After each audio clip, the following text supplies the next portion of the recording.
Dr. Shankar Acharya, Honorable Chairperson of this session, Professor Ken Jimbo, Managing Director of International House of Japan, which is called I House popularly, Professor Kazuto Suzuki, Director, Institute of Geoeconomics, and Professor of Science and Technology, Graduate School of Public Policy, University of Tokyo, Professor Manoj Pant, noted economist and academician, Dr. Indrani Bagchi, Senior Diplomatic Editor, Aspen Global Leadership Network. Ladies and gentlemen, as you may be aware, India International Center and International House of Japan have an umbilical link. In fact, IIC has been modeled on the lines of I House. The prime objects of IIC are to promote understanding and amity between the different communities of the world by understanding or promoting the study of their past and present cultures, by disseminating or exchanging knowledge thereof, and by providing such other facilities as would lead to their universal appreciation.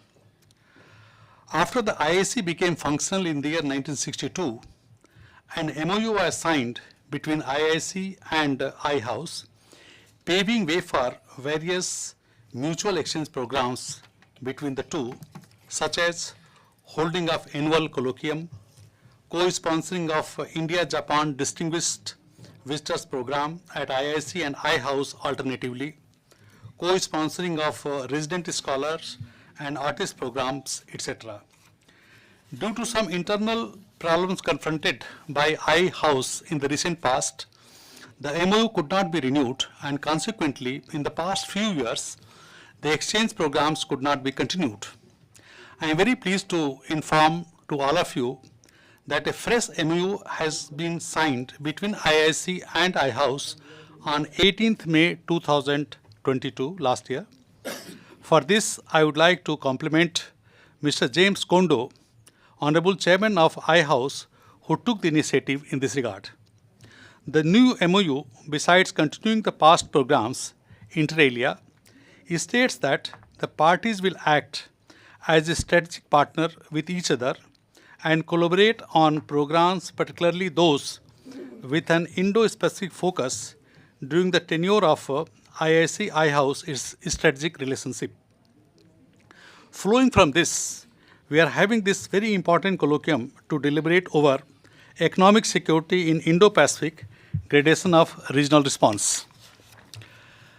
The session will be chaired by Dr. Shankar Acharya, a very renowned economist of our country. Dr. Acharya has served as Chief Economic Advisor to the Government of India for 8 long years between 1993 to 2001. He was deeply involved in the economic reforms of 1990s, which completely changed the economic scenario of our country. He has also served as a member of Securities and Exchange Board of India, that is SEBI, member of 12th Finance Commission, and also member of National Security Advisory Board. Prior to joining Government of India, he also had a very fruitful tenure of over a decade with the World Bank. He has authored 11 books, mostly on Indian economic issues and policies. Dr. Acharya is a graduate from Oxford University and has secured PhD from Harvard University. Dr. Acharya is currently an honorary professor at the Indian Council for Research on International Economic Relations, that is ICRIER. Dr. Acharya would be introducing the scholars who are going to deliver their talks at this colloquium. On this occasion, on behalf of IIC, I extend a very warm welcome to Dr. Shankar Acharya, Professor Ken Jimbo, Professor Kazuto Suzuki, Professor Manoj Pant, Dr. Indrani Bagchi, and to all of you, ladies and gentlemen.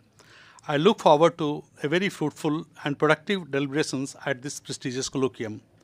I now hand over the floor to Dr. Acharya and request him to conduct the proceedings. Over to you, sir.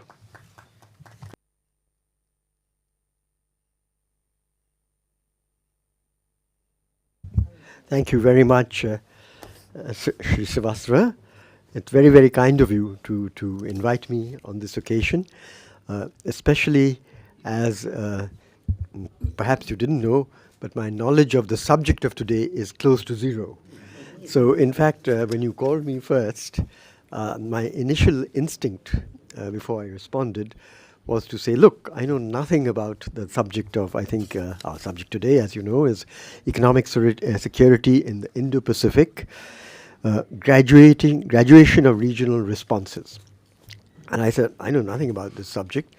But then it occurred to me that this would be a very fine way of being much better educated, listening to our distinguished panelists on this topic and learn from them about this subject.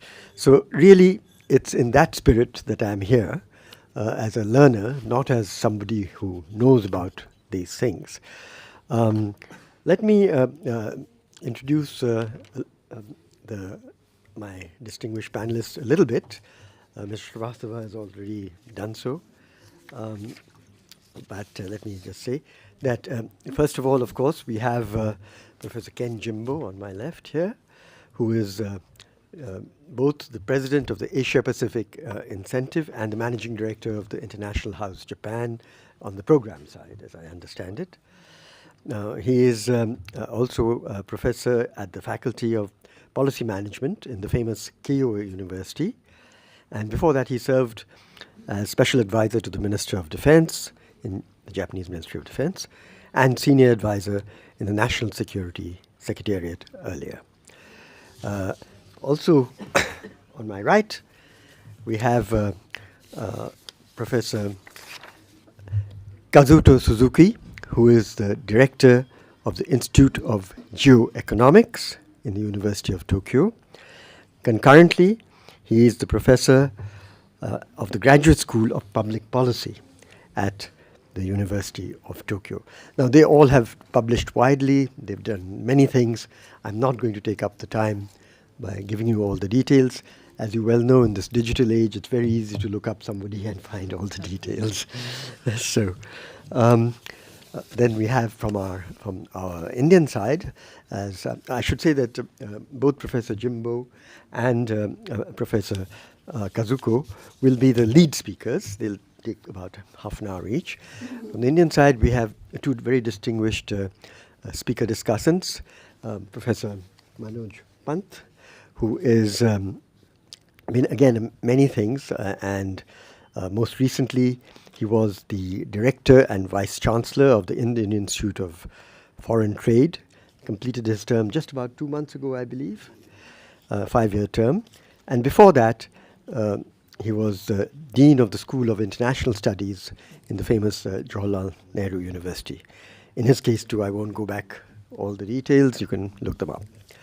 And last but by no means least, we have Ms. Indrani Bagchi, who is the chief economic advisor, chief executive officer. You should see my heritage shows Indrani, chief executive officer at the Ananta Aspen Center in India.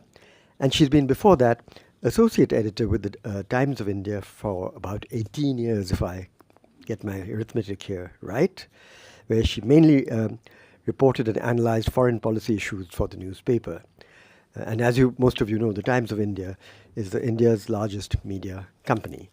So these are our distinguished panelists for the day.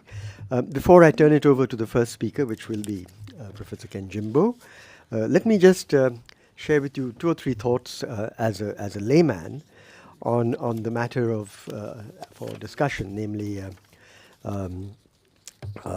the Indo-Pacific and its economic security. And I speak, as I mentioned, as a layperson. So before I came here, I read one or two articles, talked to a couple of friends just to know what are the main things that I should say in introductory remarks without embarrassing myself and everybody else. So based on that, my understanding, open for correction, is that first of all, obviously it has both a strategic and an economic dimension. But this concept of the Indo-Pacific was originally raised to a high level by Prime Minister Shinzo Abe in 2007, though there had been one or two other people who talked about the concept both in India and other countries, and Japan, of course. And here, as I mentioned, it has both strategic and economic dimensions. Our focus, as I understand it here today, will be on the economic side, economic security, which means that you cannot actually completely distinguish the economic and the security dimensions. They always overlap. Now, some of the major economies which are particularly interested and involved in the Indo-Pacific, of course, are the United States, India, Japan, ASEAN countries, and of course, China and Australia.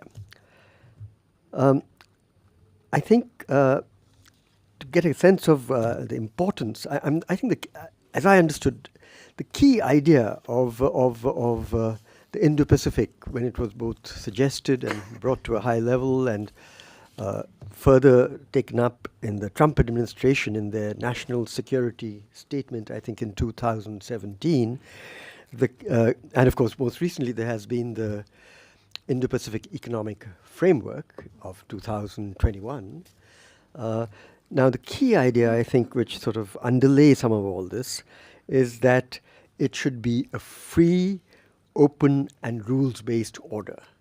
And you'll understand why when I just mentioned a couple of facts about what goes on in the Indo-Pacific.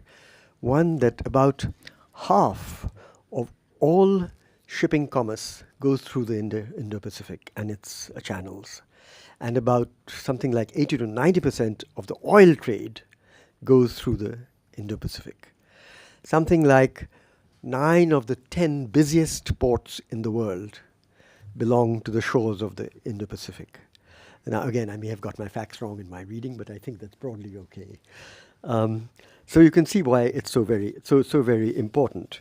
Now, the one other thing that I will mention in these very brief introductory remarks is that, as I mentioned, there's both the economic and the strategic side. To some extent, the Indo-Pacific, since ex-President Trump brought it up, and subsequently the organizations like the IPEF and so on, there is, of course, a thread of the issue of the, if you like, not putting it diplomatically perhaps, but I'm not a diplomat, a containment of China that runs through some of this.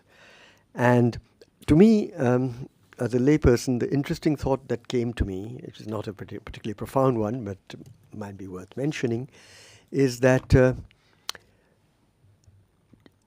well, first, US and China are today the superpowers in the world. I mean, you could perhaps classify China as a rising superpower than an established superpower, but they're certainly in the same broad league. To me, the interesting thing was that clearly this rivalry has grown. It has had sharp edges in recent years particularly, and it has created challenges not just for themselves, but for the entire world. And particularly for the countries of the other countries of the Indo-Pacific, it seems to me that there is a central dilemma which arises from the following. One, that most of these countries or groupings of countries have China as the leading economic, trade, and sometimes investment partner. Whereas most of these nations or groupings have the United States as their main security partner. Clearly, if the two big elephants, if you like, are not on wholly friendly terms, shall we say, then it creates a dilemma for everybody else. And managing that dilemma, to my mind, is a big challenge for all the other players in the Indo-Pacific, which includes, of course, Japan, includes India, includes Australia, and other countries. So I hope to learn from my distinguished colleagues on the panel how what is the sanest way for countries like us to deal with this dilemma? So those are my introductory remarks. Let me now turn to the first lead speaker, Professor Ken Jimbo.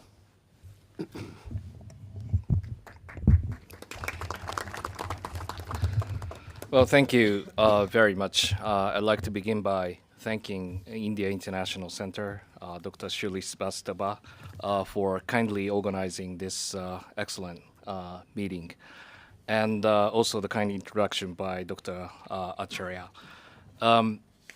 Our chairman, James Kondo, sends the best regards to all of you who signed the Memorandum of Understanding earlier this May for deepening a collaboration between International House of Japan, where I serve as a managing director of the program since this July, by the way. So I'm very new to this institute, enjoying my job.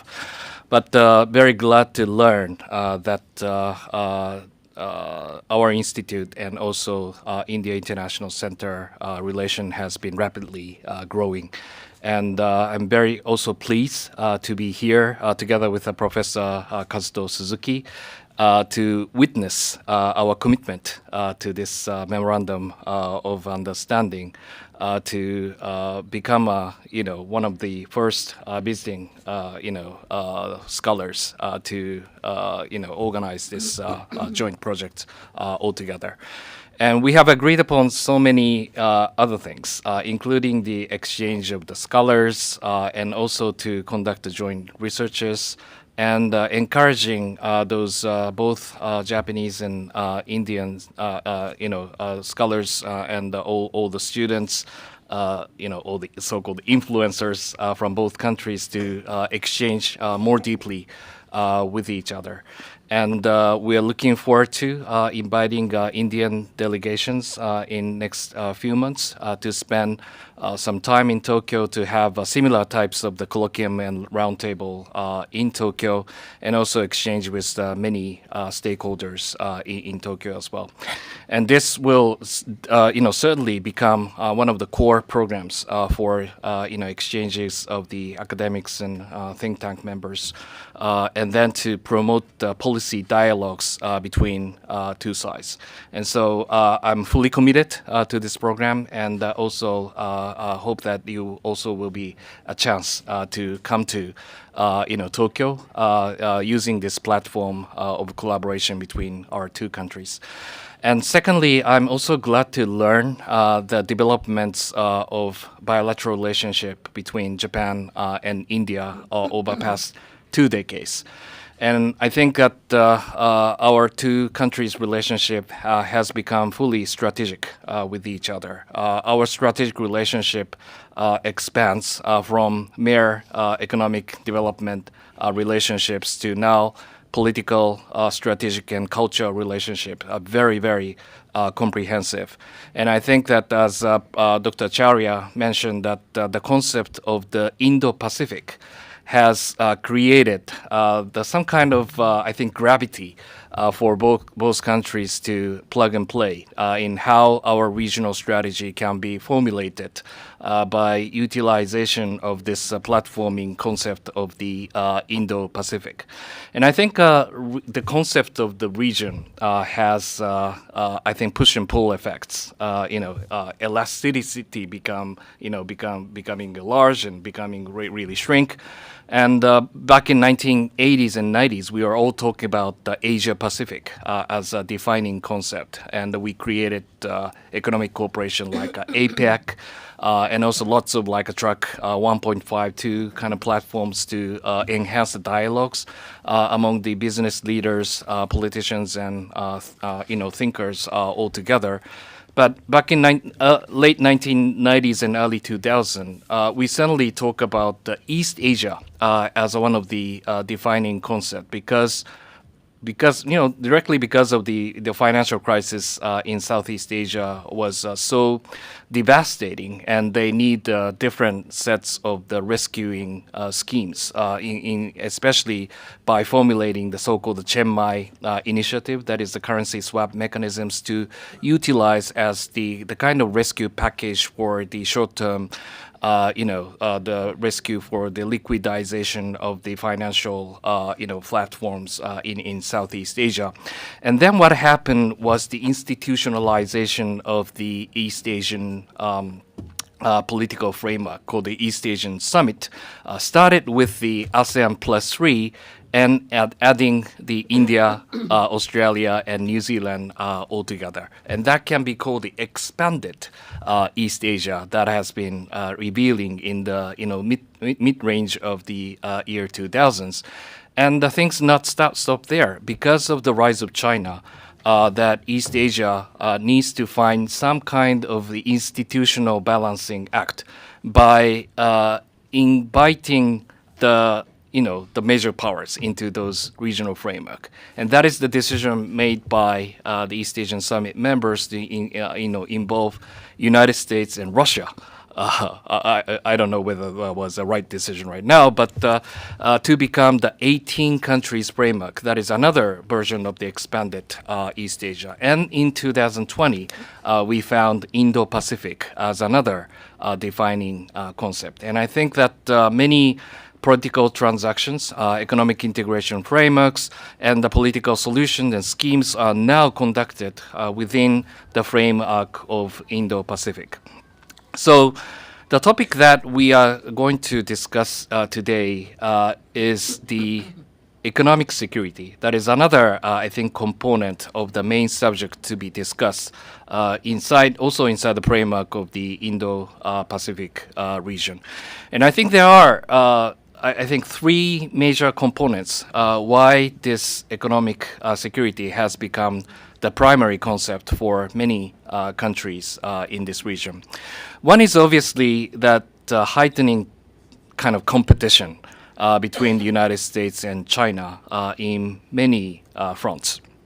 As Professor Acharya mentioned, that President Trump released the National Security Strategy in 2017 by saying that the economic security is a national security agenda. And there has been a clear connectivity between the national security agenda and also the economic security, so that those kind of geopolitical objective has to be pursued through the economic means. And those are the kind of concept that the United States try to conceptualize. And I'll talk about later how those kind of different sets of the regulations, regulatory policies have been formulated under the concept of the national security policy of the United States. And in response, China also has been formulated the sets of their own economic security measures as a counterweight to the United States try to pursue the strategic competition in the economic domains, especially vis-a-vis China. In 2020, I think it was in April, there was the Chinese Communist Party, the Fiscal and Economic Committee has been held. And in that committee, the President Xi Jinping mentioned that the globalization for China is a very good concept, because the Benin country is is bound for more interdependence, more dependent on China.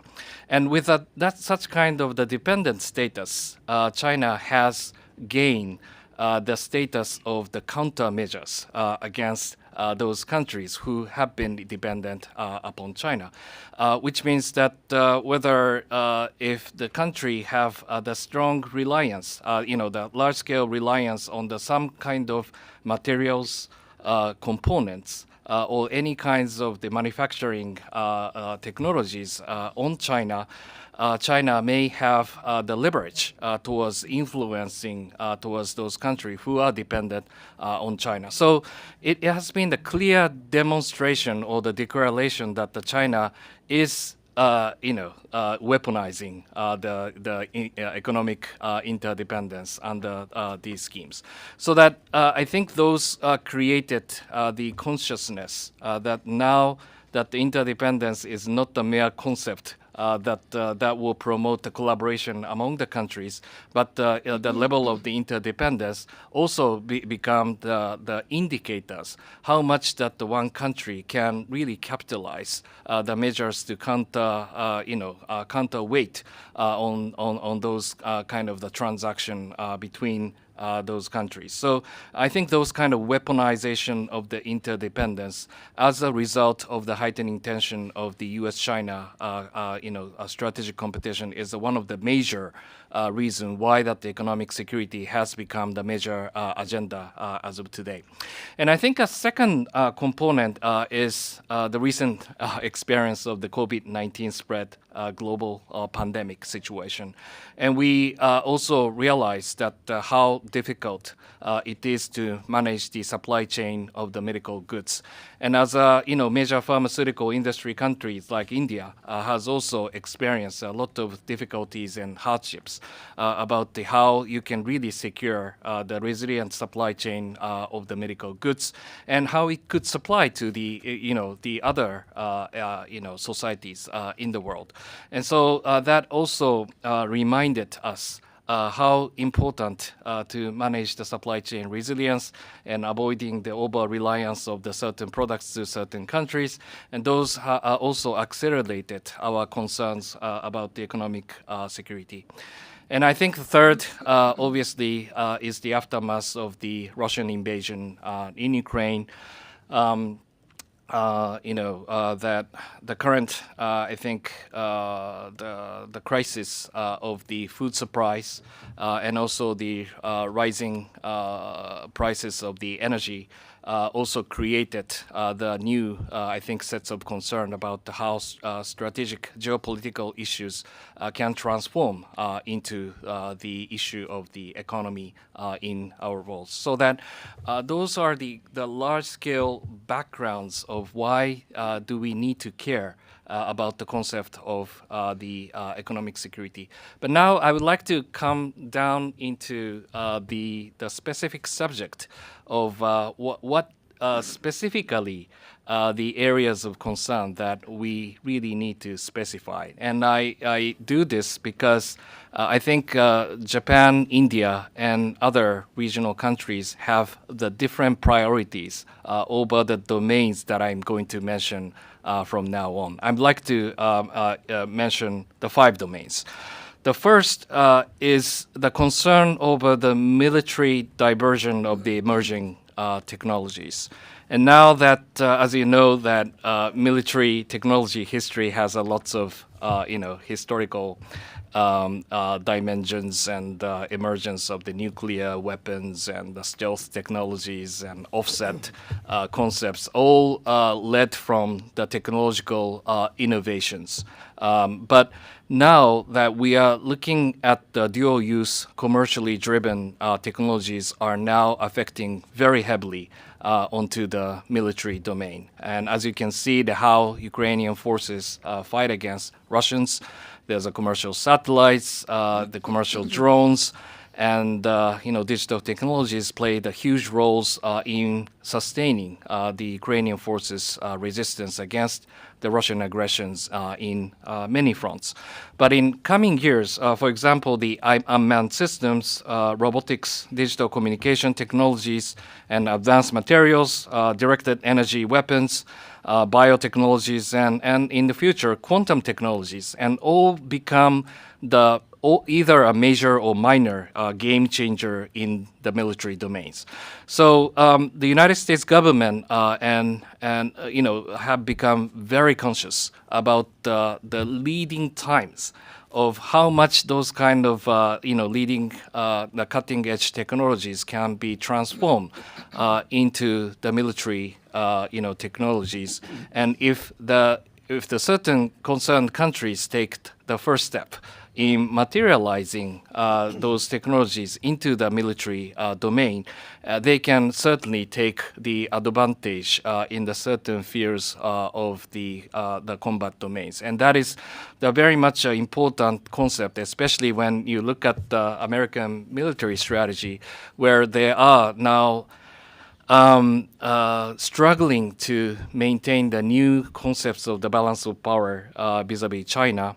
And there are so many studies that the China is now even gaining the advantages in the Western Pacific, where they can actually create the more sea and air superiority even vis-a-vis the United States in the many domains because of their developments of the technology, conventional technologies, including air, surface, underwater, and also the precision guidance weapons and ballistic missiles and so on.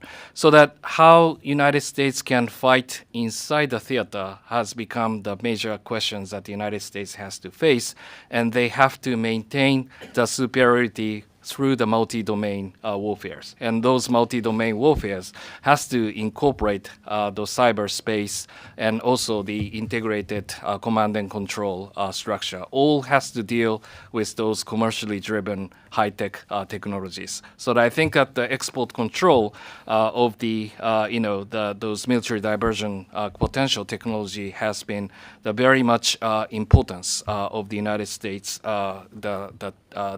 tech policy right now. I think that this is the first domain, why the economic security has become the feature of the policy coordination as of today.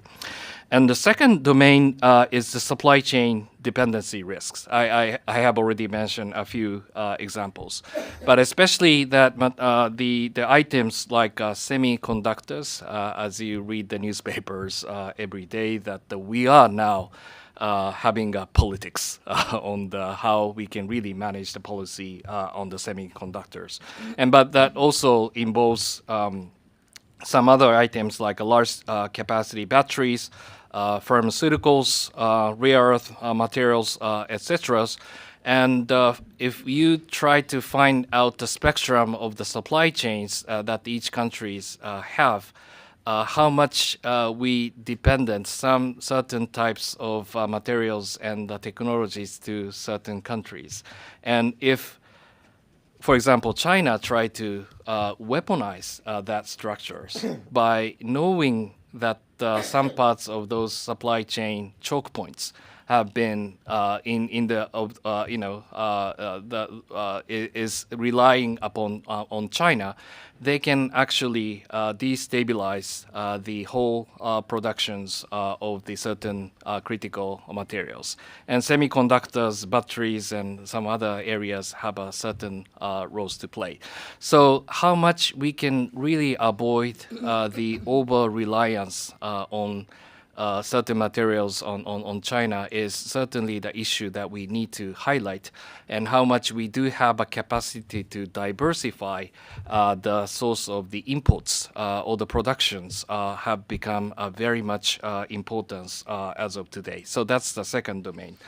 And the third is the, how much we can really maintain so-called rule-based international economic order is very much importance of as of today that also affects the economic policy of Japan and economic policy of India.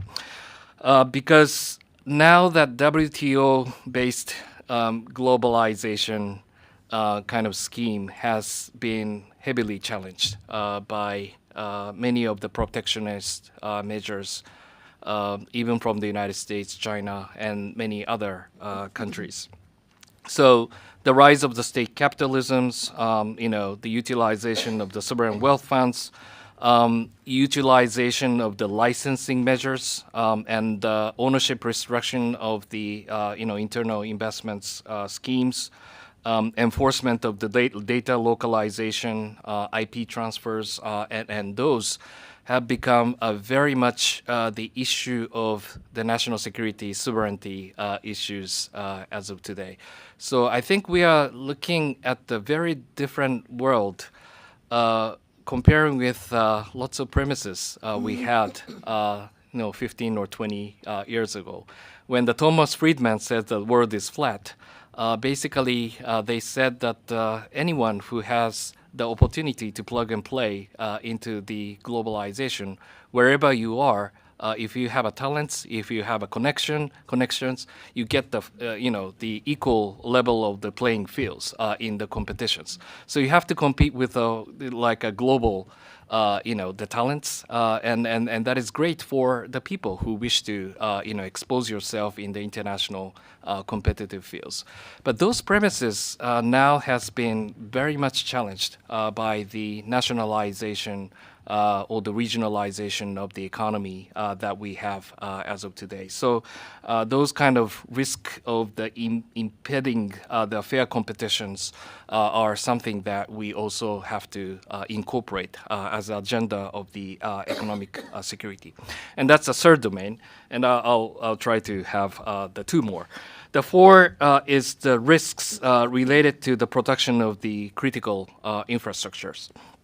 So that involves the the telecommunications, the electricity, gas, banking credits, transportation, and medical cares, and so on, has become a critically important issue again for the national security. I have been the government member of the protection of the critical infrastructures in Japan, especially on the cyber domain, and we have been raising the awareness that how much of those critical infrastructures are interdependent with each other. So the Russian knows it, so that's why they are, shelling towards the electric infrastructure in Ukraine, by knowing that those kind of platform of the infrastructure will affect on the every activities on many regards. So what about the internet? What about underground cables? And those have become the very much important issue on the economic security to be highlighted as the issue of the national security as of today. And the fifth is slightly different domains, but we also have to connect the human rights issue to the economic security as well. Remember that we have lots of news regarding Xinjiang and Uyghur issue over the production of the cottons and also the solar panels, and many of those materials produced in the Xinjiang area has been heavily the issue of the U.S. Congress nowadays. And there are so many Japanese companies who invested in Xinjiang, especially the apparels and textiles, and those companies have been, exposed as the heavy criticism by the human rights activists and many of the Congress and so on, and they cannot really operate, through the original assumption that they can have best quality of the cottons in a very reasonable, investment prices. And now, they have to review those kind of investment behaviors where the human rights issues are at stake. So those are to me, it's a 5 major domains of the economic security that has been on the table in past few years. And again, that every country have a different priorities over it. And I'm sure that the Professor Kazuto Suzuki will provide a more structural and detailed debates because he is well-known scholars on the economic security in Japan and instrumental in those governmental processes in passing of the Economic Security Promotion Act that we passed last year. But again, we will be very much interested in comparing notes between among those Indo-Pacific states. What issues has been your issues, especially by looking at the emerging concerns of the economic security?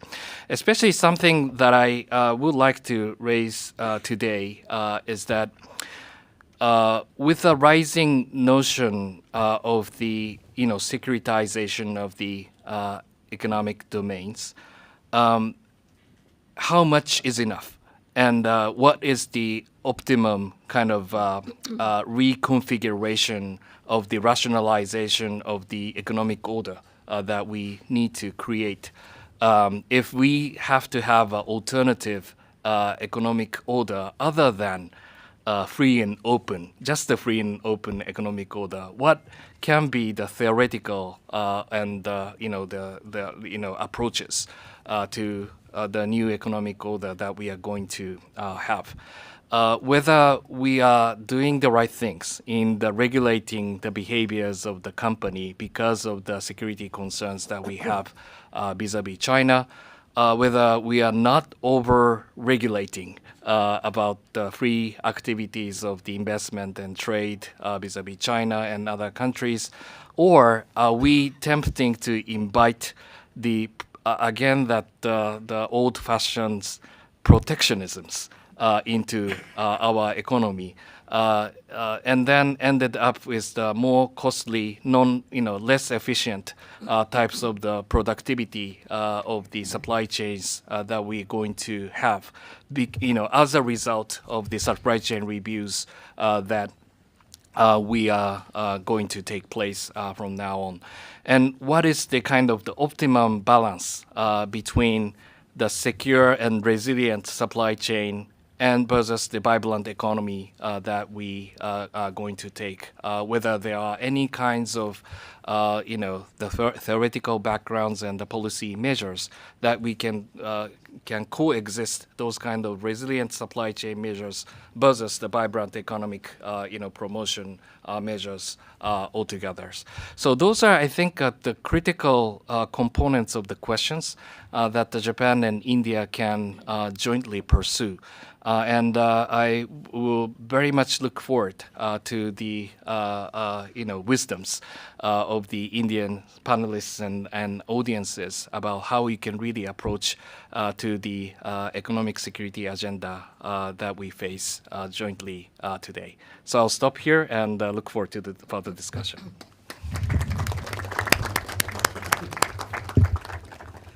Thank you very much, Professor Jimbo, for a very thought-provoking overview of what are the key sort of issues arising from the threats to economic security in the Indo-Pacific, and in particular focusing on 5 domains which you've picked out very nicely and lucidly. As an economist, the overarching thought that comes to my mind is, in a sense, what is the security tax we have to pay in order to maintain some semblance of the liberal international economic order? But that's just the economic job.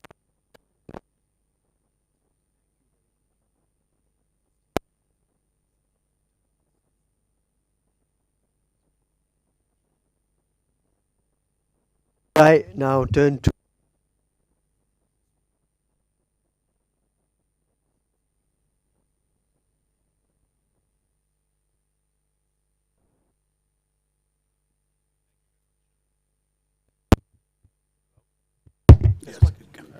it's okay. Okay. Thank you very much, Dr. Acharya, and thank you very much, Dr. Shrivastava. Sorry about this. I'm not really familiar of the Indian names, but nevertheless, well, first of all, I'd like to extend our thankfulness for the IAC to invite us to hold this wonderful event. And I also have this a very good opportunity to thank and welcome the new MOU concluded between the IAC and the International House of Japan. My name is Kazuto Suzuki. I'm a director of the Institute of Geoeconomics. This institute is located under the umbrella of the Asia-Pacific Initiative and the International House of Japan. So Professor Ken Jimbo is my boss, and I am just following him, his footsteps. But I think he has already elegantly described what the nature of the economic security, and also he has posed very interesting questions with regard to the to the bilateral relationship between India and Japan, and also in the wider context of the Indo-Pacific. So my turn is that I am going to talk about the dynamics, the historical dynamics, and some of the elements of the newly set Japanese law on the promotion of economic security. And I would try and describe where Japan stands, and I think this will have some sort of a reference point to what India can think of the geoeconomics and the economic security. But we are mindful that there is a big difference between Japan and India. India is much more younger in terms of the generations and the population structure, whereas in Japan we are getting older. The aging society, and our industry has already matured. The cost of production in Japan is much bigger, and I think the India and Japan economically and socially are in different places to start. Nevertheless, we are both democratic countries and free and open society, so that we'll be able to generate some sort of a common understanding of what economic security means, and we are also facing the common threats and the common international structural problem, which is the rivalry between the United States and China. So we have to think of what are how the role of the international rule-based order plays in the decision making in Japan and India. And I think I hope that my presentation will have some contribution to the discussion on such topic. So let me just start talking about the general macro historical change of the with regard to the economic security. I think that Dr. Acharya is, I think he pretends that he doesn't know anything, but in fact he knows so many things which are directly addressing the question about the problem of economic security, because this is all about the dilemma. And this is all about dilemma because we have started from some sort of a misunderstanding of the international system as the free and open trade.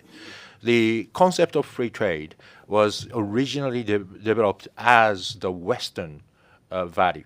I mean, during the Cold War, after the World War II, the Bretton Woods system has introduced, the GATT has established, and the free trade became the name of the game. Nevertheless, the Soviet Union and the Eastern Bloc has rejected to join the free trade regime, and which eventually leaves the free trade regime as not the international regime, but a partial regime among the countries which are sharing the same values and norms. And that is one of the reasons why, when there was a severe trade friction between Japan and the United States took place in 1980s, Japan conceded to the U.S. pressure and to maintain the understanding of the free trade regime, so that and this was different from the current U.S.-China rivalry, because the China and Japan are different countries, not just by size or by the military forces, but because of the sharing values and the values and norms are shared with the United States or not. So United States and Japan has made some sort of a deal with maintaining the free trade regime, which eventually becomes as an international regime after the end of Cold War.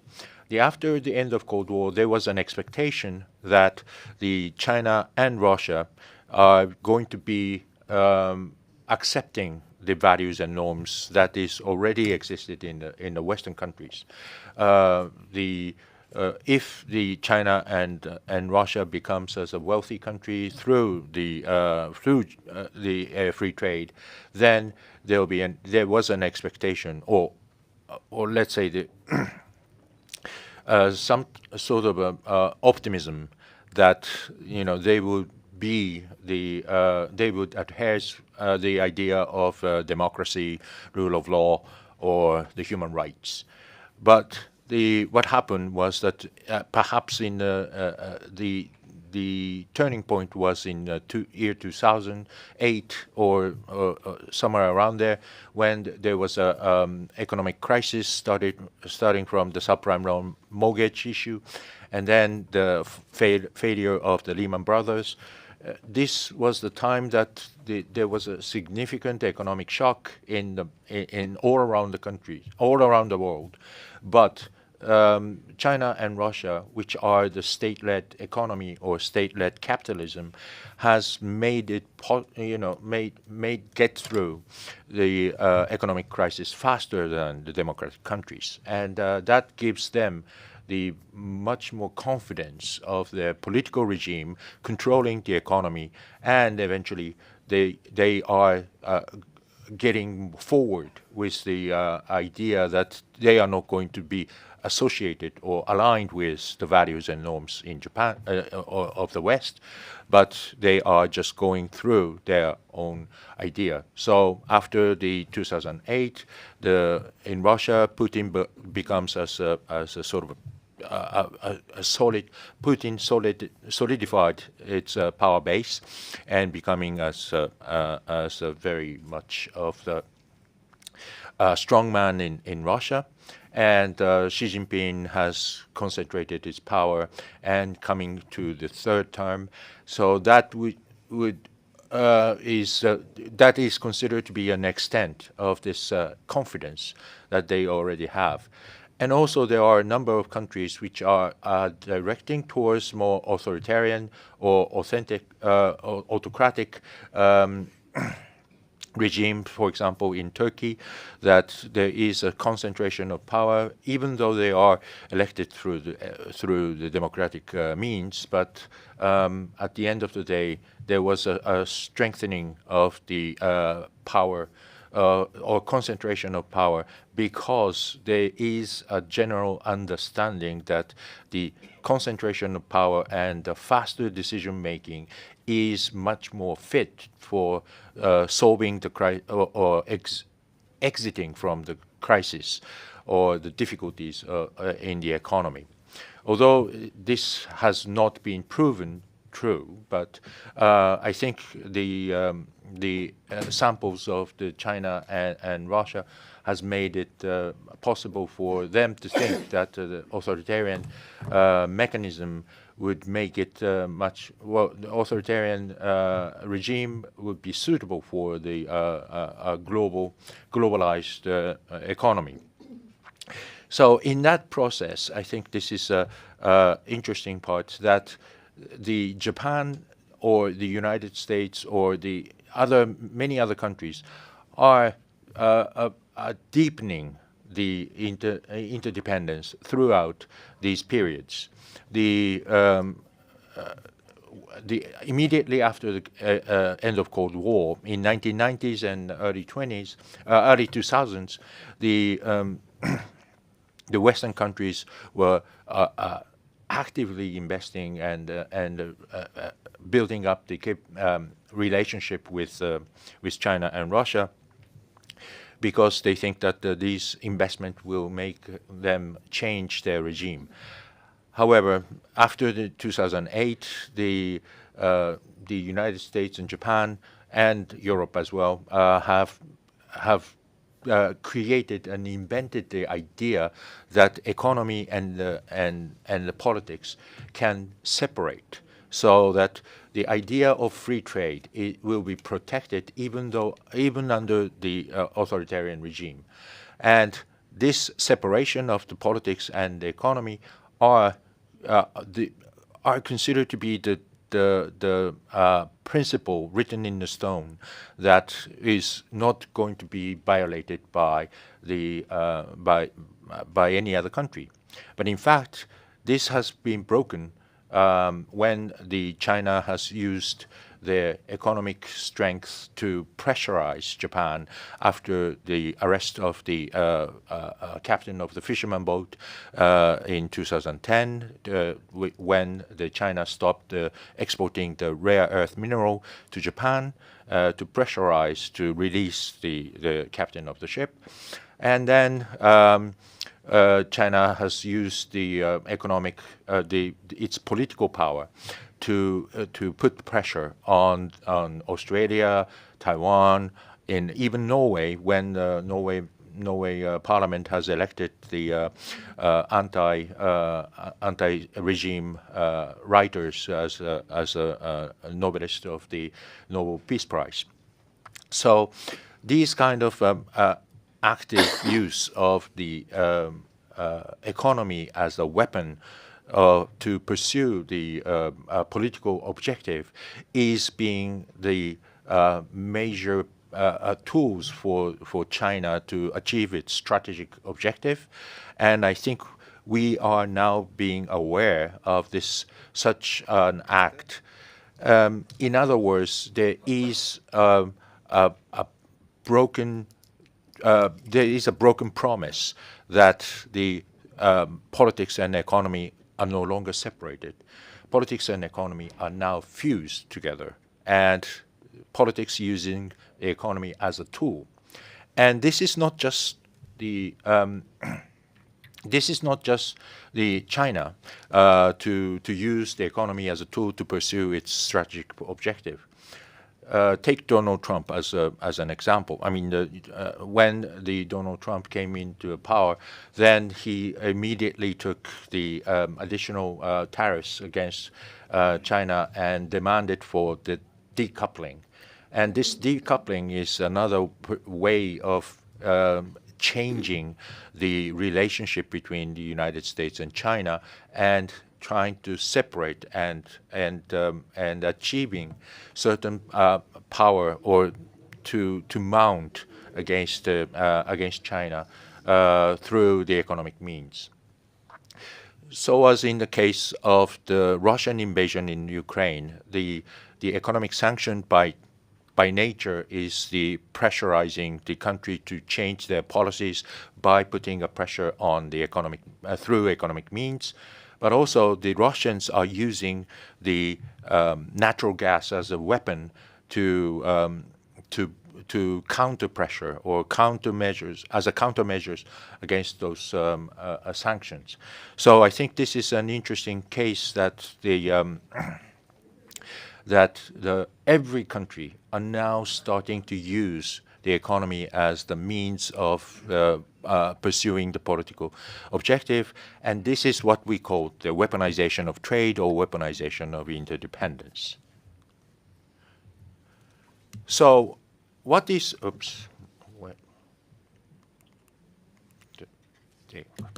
So what is the nature of the U.S.-China rivalry? U.S.-China rivalry, or the trap of Thukydides, is the balance between the hegemonic state against the challenging state. The United States has a very strong skepticism that the emerging China as a military and economic power is catching up and taking over United States. Although China doesn't really aim for that, but still, from the United States point of view, that is the biggest challenge and the biggest. So even during the Biden administration, the national security strategy document identified that China is the strategic competitor. But also, I think there is a problem on the China side that the lack of transparency of the Chinese decision making is making the investments and the economic relationship so difficult because of the unpredictability. The business loves the predictability. They want to know what's happening next. They want to prepare for the risks. They want to prepare for the changes, and in order to avoid the losses. But the unpredictability of China and the lack of transparency has been a big problem. So this lack of transparency creates some kind of skepticism in the United States as well as Japan. So what United States is trying to do, particularly the October 7th shock was a good example that the United States is trying to push China down while they are speeding the Western countries up. So semiconductor is a unique case because this is the domain, one of the industrial domain that China is inferior position. China clearly has not yet achieved to the level of creating the state-of-art chips, the high-end chips, under the 14 nanometers. And these high-end chips are critical for developing the not only the smartphones, but for developing the quantum computing or the supercomputers, which may contribute for the improvement of the Chinese military capabilities. But it's not only the military capabilities, but the Chinese industrial capabilities, as well as the Chinese presence in the data economy. So there are the United States see the semiconductor as the key industry to push China down and maintain where it is, while the United States, Japan, Netherlands, Taiwan, South Korea, all together will work for the further sophistication of the technologies on the semiconductor, and which would create the further advantages and superiority in the technological domain. So these U.S.-China rivalry is now being in the situation where there is a collective Western effort to bring China down and to meanwhile to speed the Western countries up. That is the current economic alliance, or what we call the friendshoring, and this is the structure of the U.S.-China rivalry. So the United States and China are bilaterally competing, but in fact, the United States alone cannot beat the challenges of China, so that it eventually involve other countries in this framework. And in this context, I think the IPEF, the Indo-Pacific Economic Framework, and other frameworks like Quad can be regarded as the tools and frameworks for the United States to maintain the superiority against China, and this collective effort for making a gap between the technological and the industrial level between the United States or Western countries and China has been the critical point of today's strategic relationship. In this context, Japan has established a new law called the Economic Security Promotion Act. The Economic Security Promotion Act has 4 pillars. One is the supply chain resilience, the other is the protection of the critical infrastructure, and the third is the concealment of the patent, and the fourth is the promotion of the science and technology base. And there are 2 major concepts in promoting this act. One is the strategic autonomy, and one is the strategic indispensability. The strategic autonomy is to, of course, to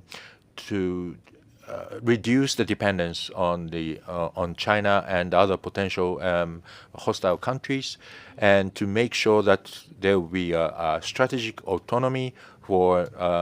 So in case that the other countries are using economy as a leverage or using the economic coercion, we'll be able to survive if we have autonomy. And of course, Japan is a resource-poor country, so that we depend on the trade, and we can't have a full autonomy per se, but we'll be able to have a collective network of supply chain with a trustable partners, so that we will have a friendshoring and strategic autonomy altogether collectively. The supply chain resilience is aiming at that, and also the protection of critical infrastructure is another important element. This is related to the American exclusion of Huawei from the 5G network. These critical infrastructure, be it, I think Ken has mentioned the telecommunications, electricities, the finances, and airport transportation, etc. These are directly related to the economic well-being, as well as the lives of the people. So these critical infrastructure needs to be secured with the trusted vendors, which means that we cannot accept the procurement from the untrustable vendors, which is mainly from China, but also other untrustable vendors. The government has to reject, and in order to reject the operators not to procure from the untrusted vendors. The concept of the strategic indispensability is another interesting part, because this is a concept to make Japan as an indispensable country in the supply chain, so that having the critical technologies or critical goods and items, components, those are important for the Japanese. Japan as an independent country to be to prepare for the countermeasure against the economic coercion by other country.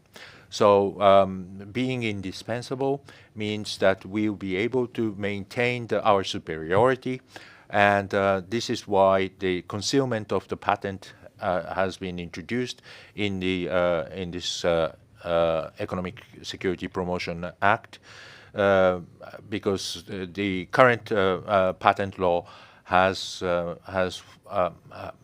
asked the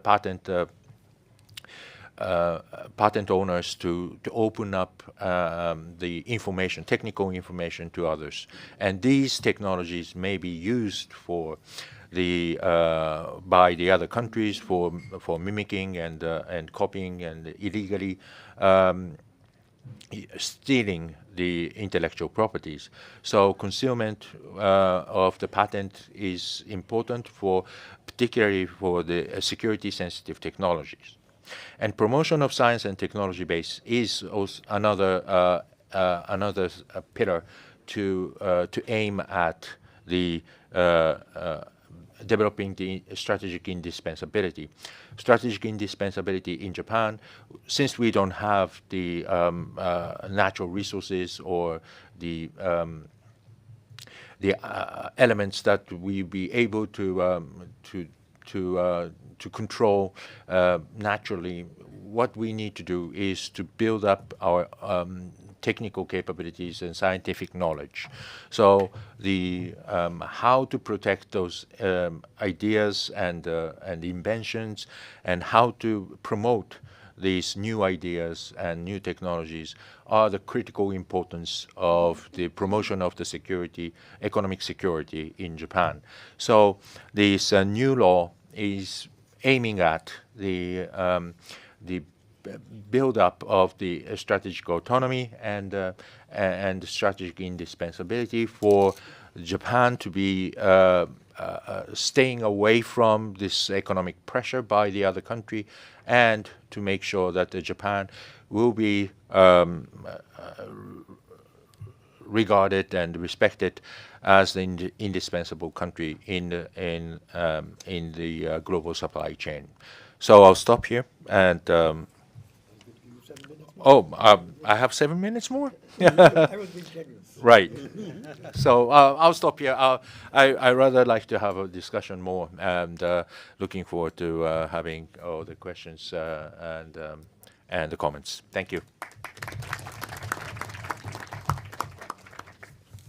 Thank you very much, Professor Suzuki, for both giving us the historical background from a perspective perhaps we don't get enough of sort of tougher perspective than one hears from Washington and London and Paris perhaps, and also for elucidating for us in the present circumstances, which are very difficult and challenging circumstances, the reason for Japan's new law and its elements, which you've very lucidly explained. Thank you very much indeed. Now let me turn to the speaker discussants in turn, who have unfortunately 12 minutes each, although thereabouts, 10 to 12 minutes.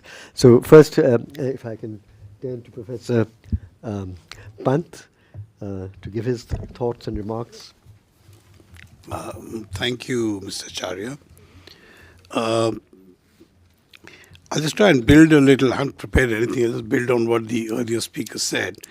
And in a sense, this is a moment of deja vu for me, because I think it was about 20 years ago. I was a fairly junior faculty there in JNU, and I was invited to speak here at the same room, same conference by someone. And we were discussing why Indo-Japan relationships had hit a new low, especially after India had exploded the nuclear weapon. And today we are, of course, debating a very opposite issue, how we can get to a new high. And the thing I will try to answer, building on what Mr. Jimbo said and what Professor Suzuki said, is why have things changed so much? I mean, why have we changed so dramatically? We still are a nuclear weapon, right, state, and nothing must change. I'm going to go back to saying, picking up a couple of things which Mr. Suzuki also mentioned. Now, many of the 5 issues which Professor Jimbo mentioned have always been true. There's nothing new. It's always been true that there's been militarization, that there's been a rule-bound economic system, infrastructure issues, the issue of human element in China, etc. was started way back in 1989 with Tiananmen Square, right? But nothing much happened. So why suddenly all these things become so important? More important, why is economics? And many of you as students will see, 20 years ago we used to talk about geopolitics. Now we're talking about geoeconomics. And I think part of the reason is that we are searching for a new order, which I think, Shankar, you mentioned. And I'll try to elaborate on what I think that new order is. The story goes actually back to early 90s, 1990s. When, and I don't know, maybe someone more of a Russian historian would know, why did Gorbachev do what he did? Why did he suddenly decide to say, hey, time to end it all, right? He was not being threatened. Why did he suddenly decide to break up the Soviet Union? And that's where the story starts, and I'll tell you why. Because when he broke up the Soviet Union, and of course disappeared for some time, he created a huge gap. And what is the gap? On the eastern side, security issues for EU. In a sense, please remember, the Cold War, which ended with Gorbachev, was a very, very important part of world political relationships. And I'm going to end by saying that's what we are trying to return to, some new kind of Cold War. And what happened was, on the eastern side, you had the Europeans very insecure on the eastern front. Remember, the eastern front was very secure precisely because they were part of the Soviet satellite. Now, where do they go? If they start going back to the Soviet Union, that's probably a good idea.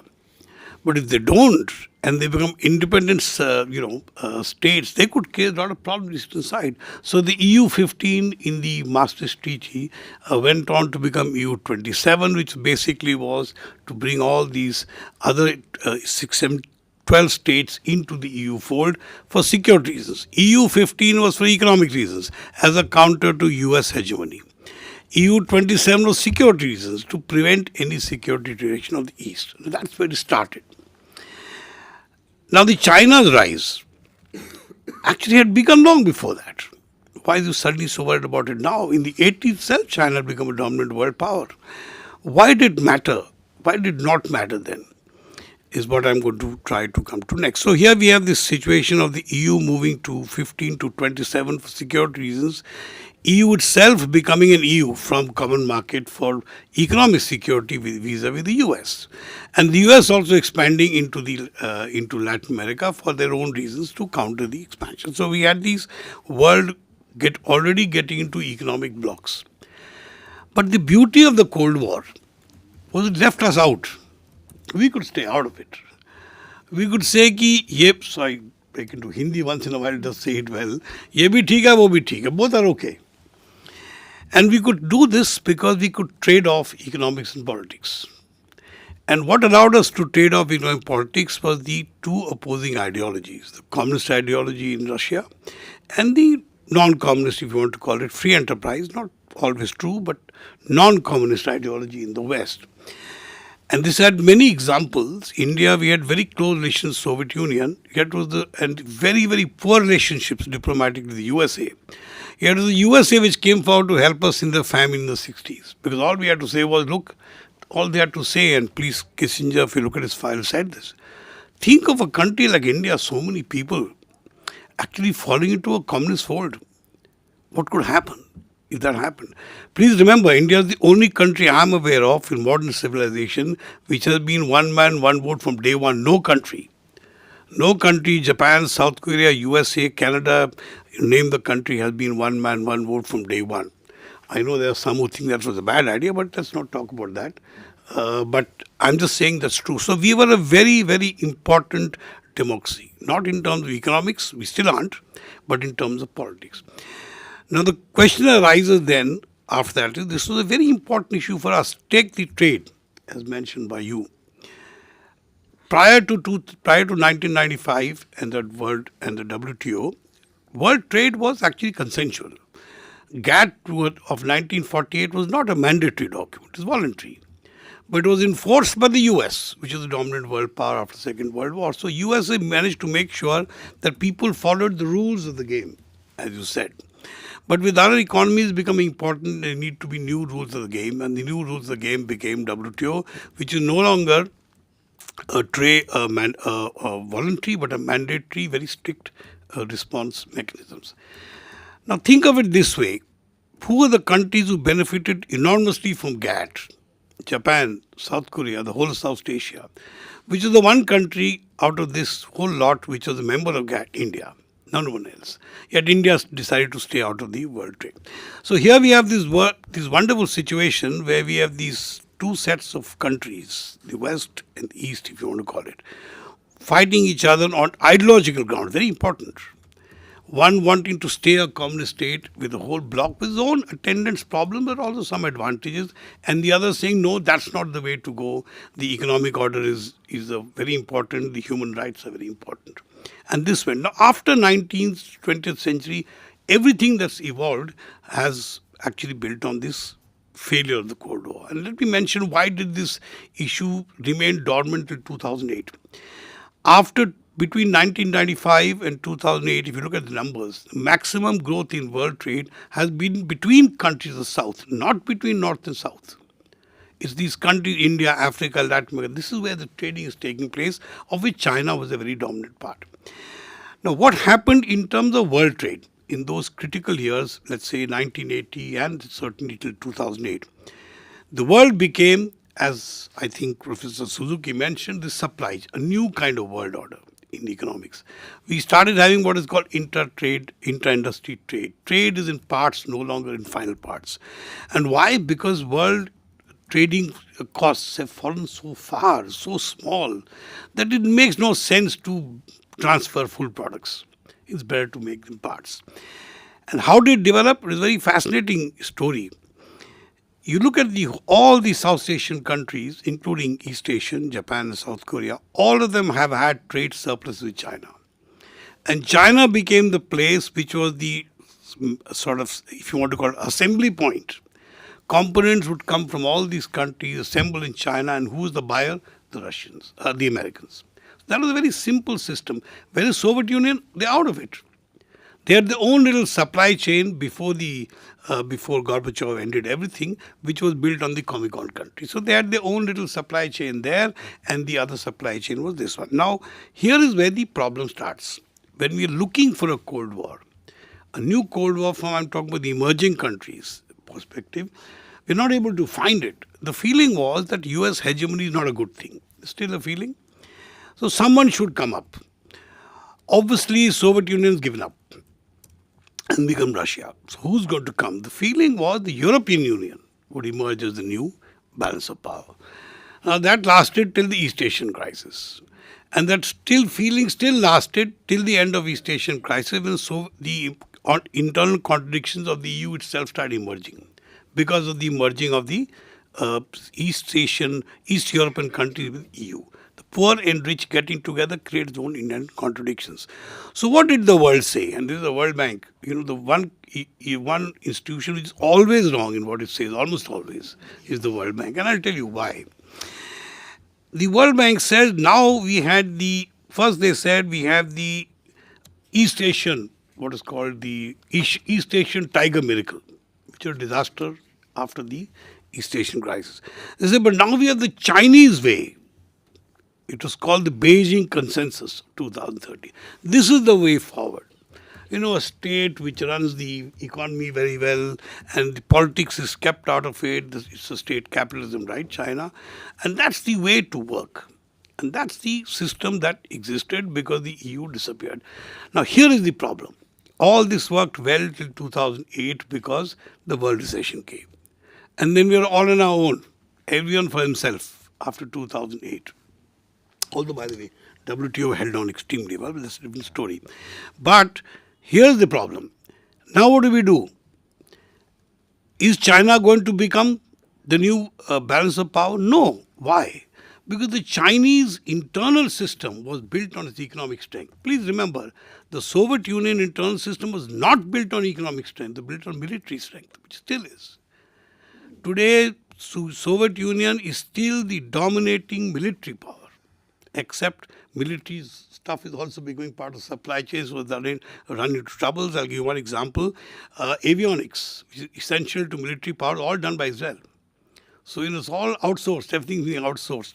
So what happens is, who's going to run this Cold War when China is running into contradictions with the USA, but the USA's strength and economic power is itself the base of its own economic power.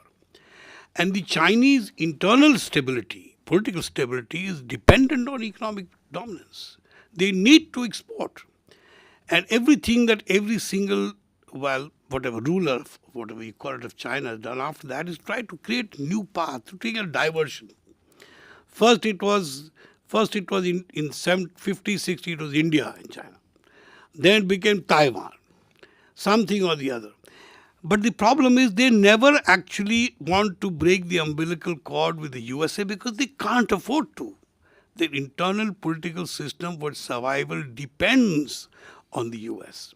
Now that's the problem that we are faced today. And why is it a problem for us? We've got to choose sides. Why?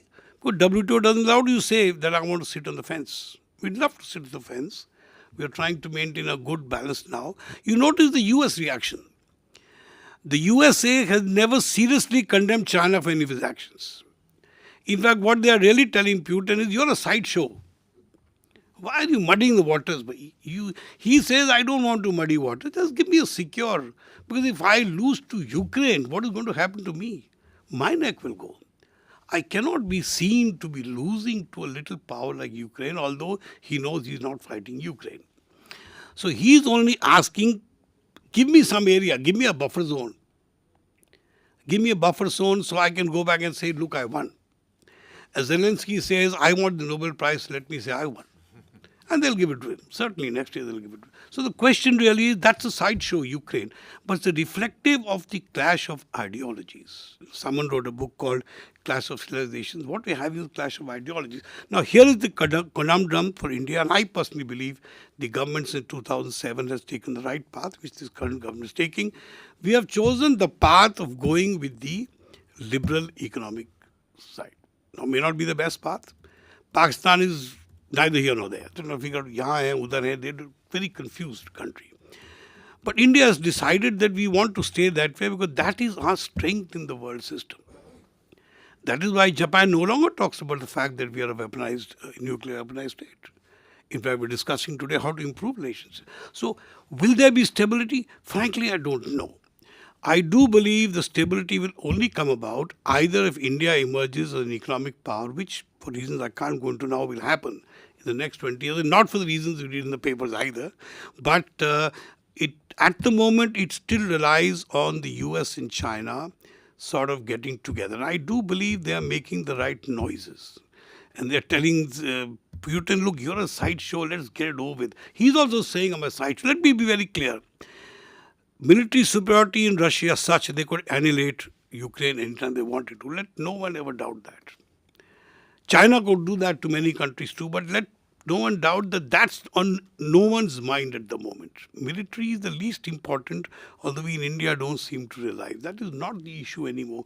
Issue is how will we resolve the fight where China and USA, as you mentioned, are very strong economic friends. But China and USA are strong ideological opponents. What happens? China can't afford to give in because the economic edifice will decline. If the economic edifice fails, the political system will decline. Now, here is where this whole issue of the Quad has come. It's a way of people choosing sides. As I said, it's very unfortunate for us because for a long time we could say, these guys are also okay, these are also okay. They've got defects. After all, in many ways, there are many things that that is being attributed to China and Russia, which the Americans also do. But what's the reason that we rather go with the Americans? Because I can fight the Americans inside their own political system. I cannot fight China inside its political system. And that's the big difference between democracies and non-democracies, which is why for us it is important that we choose the path. Which way will it resolve? I am convinced, and that's why I said this Geoeconomics is a good title. I am convinced that economics is far more important in international politics at the moment. And that's the reality.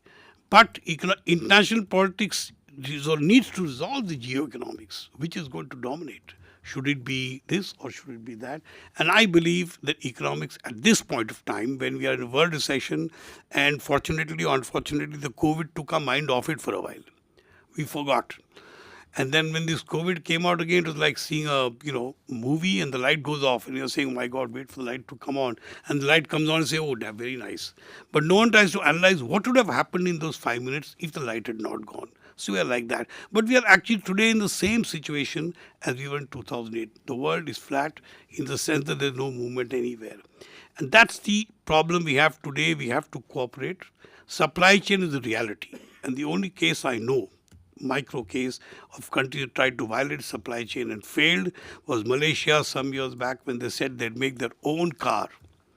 And they made a car called Proton, lasted for 2 years. Now the Indian one, I'm sure I could get sued for libel for that. I will not mention the Indian case, we all know that. I will not talk any more about it. So this is the case where today, given the decline in trade barriers, tariff, except South Asia, and decline in the transport costs globally, which is always by sea. Suddenly, Asia-Pacific has become important. Asia-Pacific is always a part of trade, nothing new. And the Chinese also know it. So the settlement of that stalemate has to be something which is both to satisfaction of China and the rest of the world. But if not, then India becomes the counterforce because it's the only one large enough, not important enough. Economics-wise, we are still very unimportant, let's face it. We contribute about 2.5% of maybe 2% of world trade manufacturers, much more in services, maybe 5%. We are important soft power India is a very, very important soft power. It's not a hard power. China is a very important hard power, but they're not a soft power. And that's where I think the difference arises. And how that will resolve, I personally believe, and that's why Trump was himself an aberration. I believe that it will resolve once Putin's given his space and told, we'll give you, he's got about another 50 years, 40 years to go. Then he'll disappear too. That's life is like that. And he will get space to live politically for another 15, 20 years because he's a spent political force. So they don't have any economic power. Today, economic power is what dominates and creates your wealth. Hopefully, India will generate wealth. And I think that's the way the world will resolve itself. Thank you. I'll stop here. Thank you, Manoj, for those thoughtful and provocative remarks. Let me now turn to, last but not least, Ms. Indrani Bagchi for her thoughts. Thank you, Dr. Acharya, and my compliments for two very insightful presentations. I just wanted to comment on some of the issues raised by the speakers. First, I would take small issue with the fact that it is only a US-China rivalry that we are talking about. Japan is far deeper in a competitive, potential conflict situation with China, which is literally on its next door neighbor. In fact, if you ask me, there is the US-China rivalry, or should have been called out a long time ago.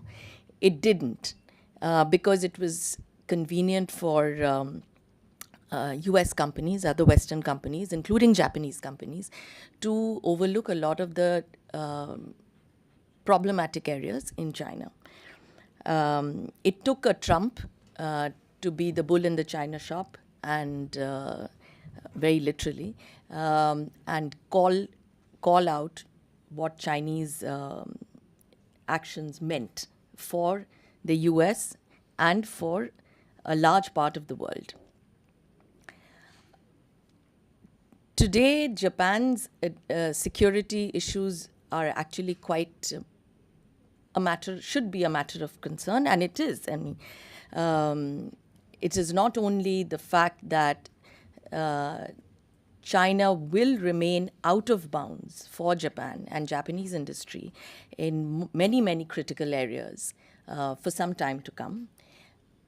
The US CHIPS Act, the IRA, and the Indo-Pacific, the economic versions of the Indo-Pacific, will make it very difficult for Japanese industry to remain the way it is. And a course correction of the kind that we saw with the Economic Security Promotion Act in May 2022 had to come, and will be probably make that transition much more difficult. As both Ken Jimbo and Dr. Suzuki mentioned,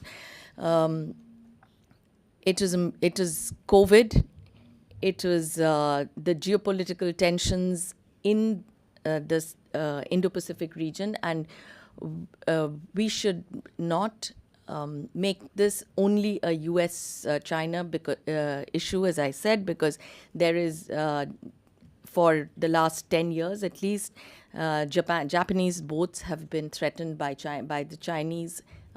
Every time the Chinese encroach into Japanese territory, both on their air space as well as in the sea, quite regularly. In the South Pacific, as we saw earlier last year, sorry, we are in January, in 2022, and particularly in Solomon Islands, these are issues. These are growing security tensions for Japan.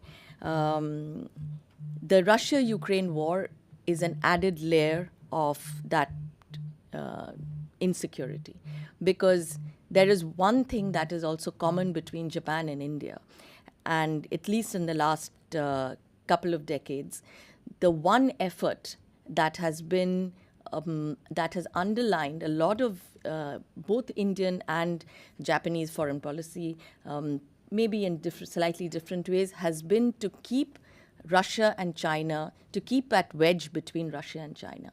Russia's invasion of Ukraine may have dented that particular effort, and keeping Russia and China together on this as allies, or rather as Russia becomes a junior partner for China, is not in Japanese security interests. It is certainly not in India's security interests.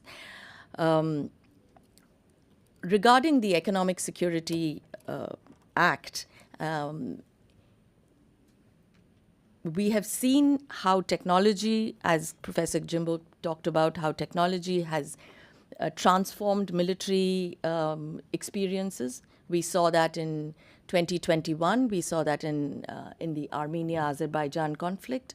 We have seen it in real time in the last 1 year in the Russia-Ukraine conflict, in how Ukraine has used U.S. technology, has used commercial satellite provided by Elon Musk to deter Russia. A war that Russia boasted would take four days to complete is almost a year old.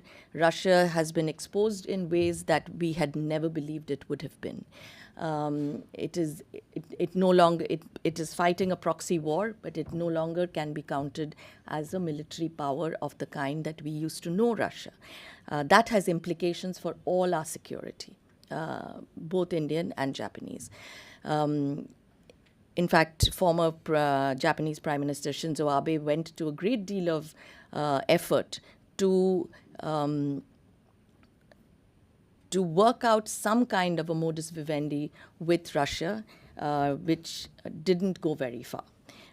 However, cut to 2020, and in the last couple of years, I would say the world has changed so dramatically that the earlier equations or the earlier explanations do not really hold.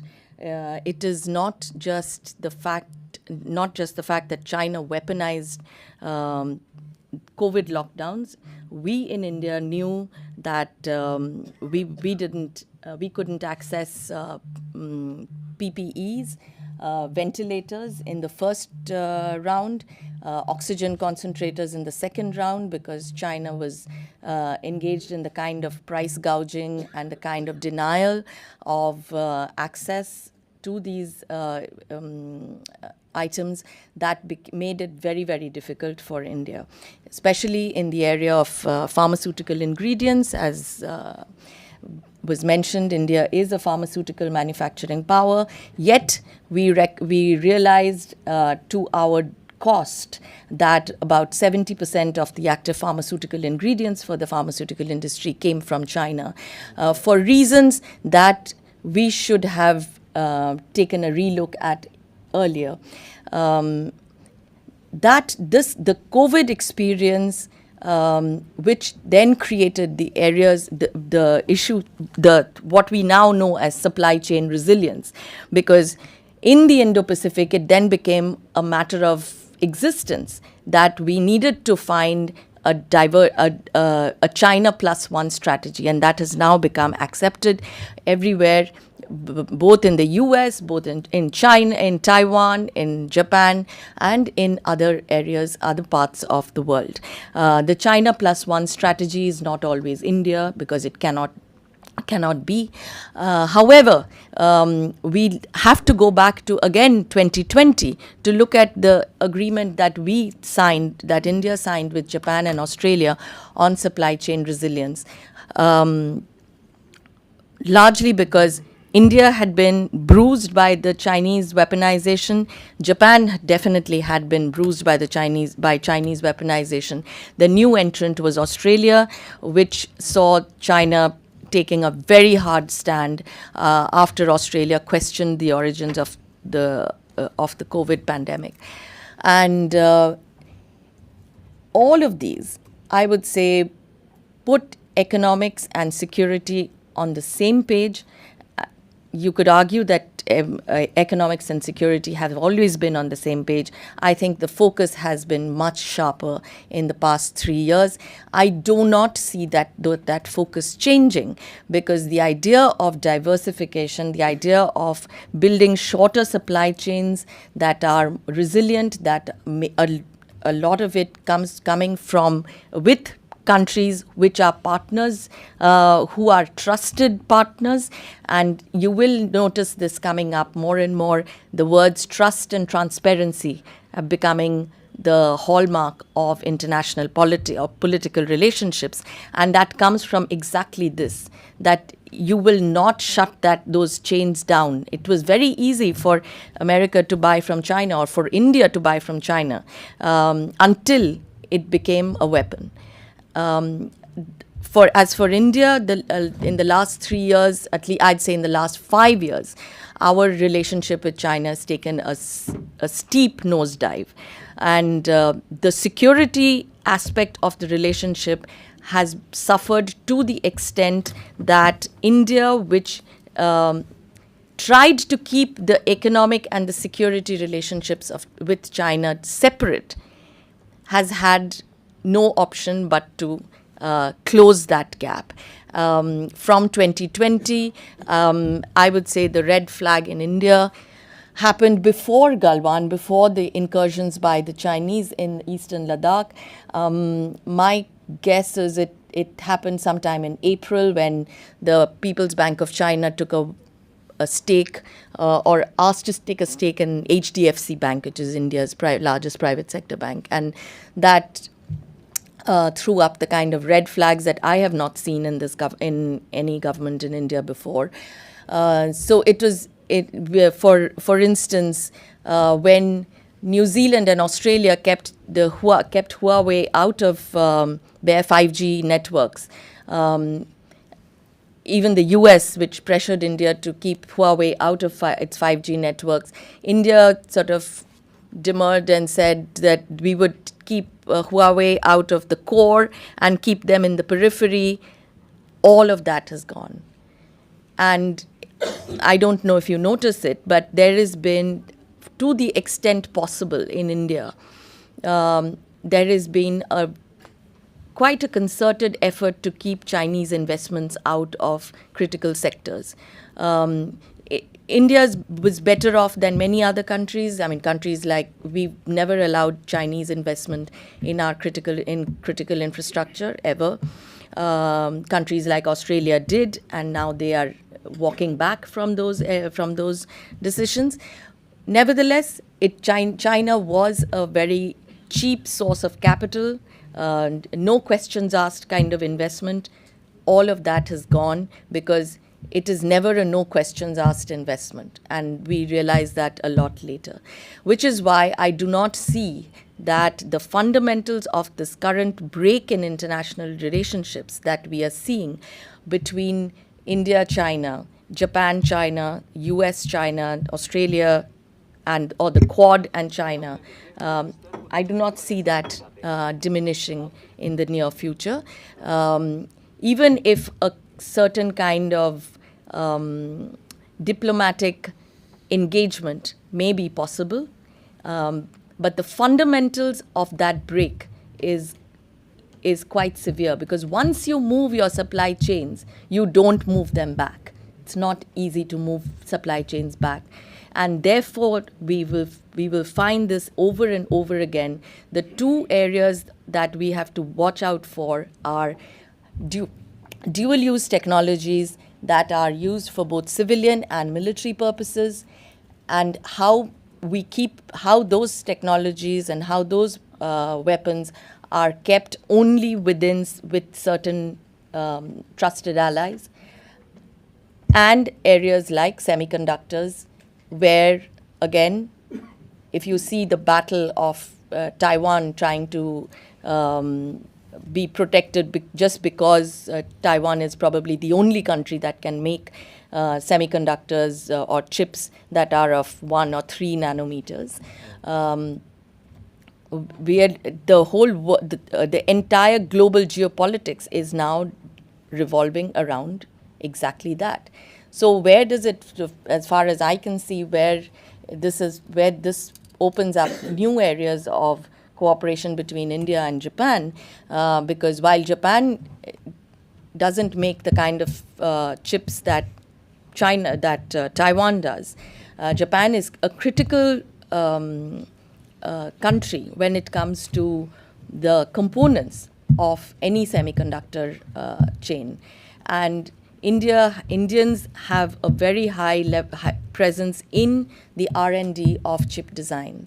So there are newer avenues for both India and Japan to work together. And if you looked at the kind of defense spending that the Japanese government has promised, it is something that, I'd say diplomatically, something that India has been asking Japan to do for a long time. It puts Japan in the Indo-Pacific as a significant military power, which makes it a bigger challenge to China, and that is all the better for all of us. I'll stop here. Thank you. Thank you very much, Indrani, for bringing in a strong military dimension to the discussion. Now, friends, we're running short on time, but maybe we can take 3 or 4 questions from the audience. If you can just identify yourself, just make it a quick question and say who you'd like to respond. Yes, over there. Identify yourself, please. Yeah, Dr. Sarjit Dudeja. My question is to Professor Suzuki. So, Professor Suzuki, you just said about semiconductor, everybody is talking about chips. You said there will be a development, renovation and improvement. So do you think these chips will be used human and machine interface, or it's only machine to machine? Thank you. Can I just take...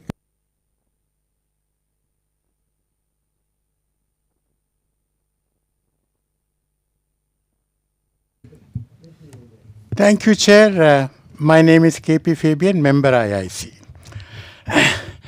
Now, Professor Suzuki was telling us that the Western companies made investments in China, hoping that, or because they believed that with economic interaction, China will sort of accept the liberal world order. Well, very possibly true. But I just want to give another possible explanation. That is because they wanted to make profits. Thank you.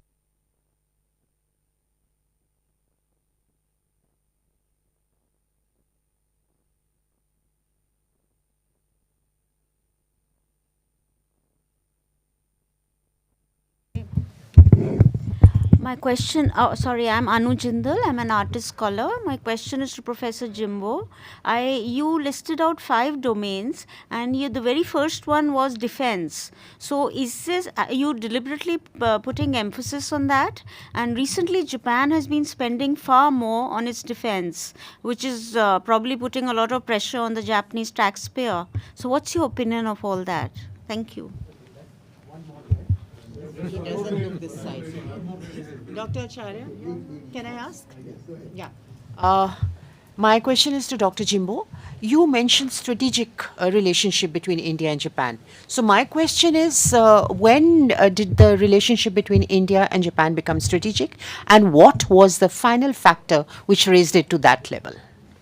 Let's have answers, and we'll do one more round after that. So I think first question was to... Suzuki, yes. Right, thank you very much. The semiconductor which I'm talking about is considered to be the high-end chip are basically currently about the machine-to-machine semiconductor. Basically, the human interface is now in the development. The human-machine interface or brain-machine interface is the part of the technology that is under development, but I think these high-end chips are not yet ready to be implemented for that kind. And eventually, I think in the future, these high-end chips might be used for the human-brain interface, the brain-machine interface, but I think currently it is much more important for developing sensors rather than the semiconductor for that technology. For the second question, the reason why China and Russia involved in a liberal international order was because of the profit. I fully accept that idea. Everything is for profit, and but the problem is that these profits are restricted by the political decisions and the political rules, regulations, and everything. It's not just simply lifting the the trade ban or the investment ban. I think it is a change of the politics that is aiming not only for the profits but also for with an expectation that these political decisions are made. Because I think when perhaps you may remember that when after Tiananmen Square, the United States Congress has been debated a lot about whether to provide the most favored nation status to China or not. And I think this was largely because there was a political debate about whether to punish China by not providing a MFN or to pursue the profit. So pursuing a profit is the one side of the story, but using the technology, using the regulation as the political gestures and political message is another. So I think these political aspects may never be ignored in understanding of this nature. Thank you. Thank you very much. I got a question on the defense spending. As you mentioned that Japan has just decided to release the national security strategy that involves our decision to increase to the 2% of the GDP by 2027. So there is a historic kind of pickups of the level of the spending that we are going to make for the defense. My perception is that it's a long overdue agenda since the comparison between Japanese defense spending and Chinese military spending back in 2005, it was almost the same level between Chinese military spending and that of Japan. But currently, China spends almost like 5 times bigger than Japan. And if Japan keeps the 1% level we used to have, it's going to be 9 to 10 times bigger in the early 2030. It is that kind of speed and scale that the gap between the Japanese capability and that of China is growing. So whenever we talk about strategic competition vis-a-vis China, United States is having a long-term competition, which is China is, gradually challenging United States primacy in many areas in the scale of some decades.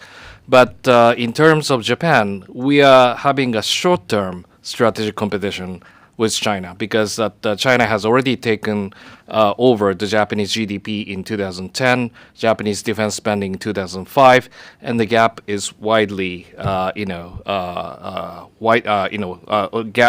gap is rapidly widening. So how to mitigate those kind of, the dynamics of the change? We are looking at the moving targets, not the static, but it's very dynamic. In terms of dealing this, we have to drastically change our concept of the defense to the normal kind of balance of power to the probably dynamic denial type of the capability. We are not purchasing the fighters in order to catch up the quantity of the Chinese fighters because it's almost impossible to catch up in the scale. But we may be able to deny the Chinese operational success in their attempt to change the status quo by force over Taiwan, over Senkaku, and over probably in the South China Sea. In order to do so, we are looking at the vulnerability of China. Whenever they try to have this large-scale kind of invasion towards Taiwan. They have to send a ship. They have to send the troops. But in order to deal with them, they have to secure their own superiority in the many domains that they need to make us operational success over Taiwan. And we can actually see it as a vulnerability of China. This is one of the reasons why we decided to purchase a long range strike capability, right? We can attack Chinese vessels and the Chinese, I think, military facilities, inlands, and so on. That will create the enormous cost for the Chinese PLA to conduct such kind of operational success. So this is very much the reason why we have, increased our defense spending with, I think, adoption of the new concept of the deterrence capability. And I think that will definitely, contribute to the stability of the region and also the security interests of India as well. Because as Professor Bagchi mentioned, we can jointly promote the regional deterrence structure together with India. That's number one. Thank you for questioning about the strategic relationship between Japan and India. I think that has started in 2002 when the Prime Minister Mori mentioned about the leveling up of the relationship between the two sides. And I think that that has also been exercised, also that been emphasized by the Prime Minister Koizumi and later by the Prime Minister Abe. When when Prime Minister Abe visited India in 2007, he made a historic speech about the confluence of the two seas, and that is to connect the Pacific Ocean and Indian Ocean as the one strategic theater, which Japan and India both have to take responsibility to provide the stability and also the prosperity by, the promotion of the connectivity concepts between two sides. So this is one of the reasons why I define it as a strategic relationship. That might involve the long-term engagement and also the comprehensive engagement by two sides. Those kind of perception has clearly been made since early 2000s, and I think that that has also been accelerated, especially through the promotion of the Indo-Pacific concepts. Been officially raised to the level? I think, it's been already been mentioned as an official language.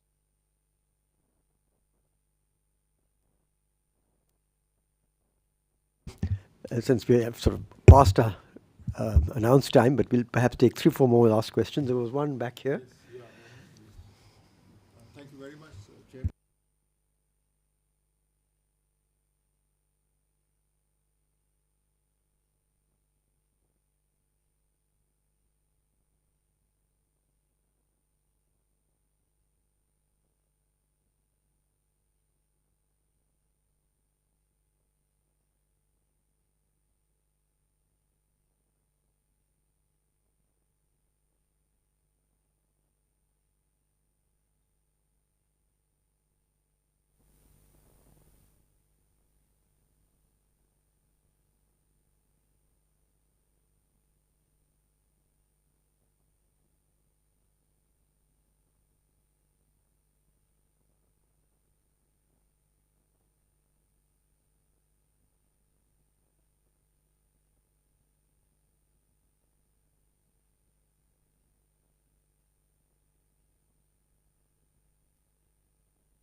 And they are the ones who are responsible. If they do not release the funds, the rest of the world will be just watching and suffering. Thank you. We had a question back there, which we, yeah, lady back there. My name is Mona Verma. I'm a doctor and I'm a Kiwi Indian. I'm living in the Far Pacific in New Zealand, where I found practicing medicine has been very difficult because, as Ken pointed out, human rights is one major area in economic security. New Zealand has a social health system which is on the decline. There is no private medicine at all. So they found what me, as a practicing doctor,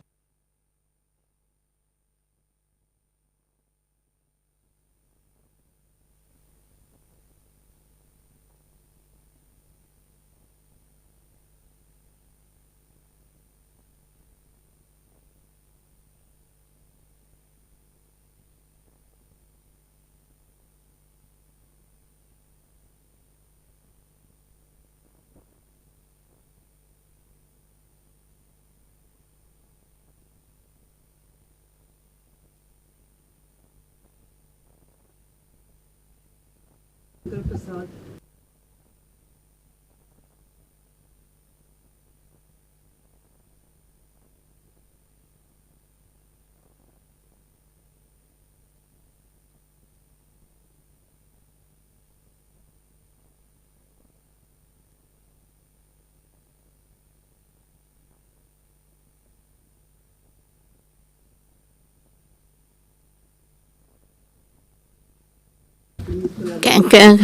There's one here, one here.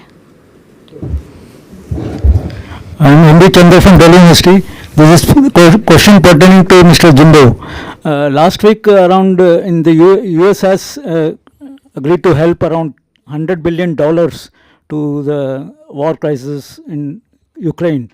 How it is going to impact the war crisis? How it is going to help it militarily or in otherwise also?